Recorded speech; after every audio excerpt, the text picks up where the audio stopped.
नमस्कार सर्वांना. तर आज बघा जेवण बनवते. फक्त दोघांचं जेवण होतं म्हणून म्हटलं पहिल्या भाकरी बनवून घ्याव्या. मग भाकरी बनवून घेतल्या आणि मग म्हटलं बरं त्याच तव्यामध्ये कालवण फोडणी देऊया. कारण तव्यातलं कालवण पण खूप आवडतं. आम्हाला तर आवडतं, खूप छान लागतं.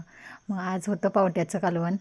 पावटं भाजून घेतलेले आणि त्यातच तव्यात फोडणी देऊन घेतलं.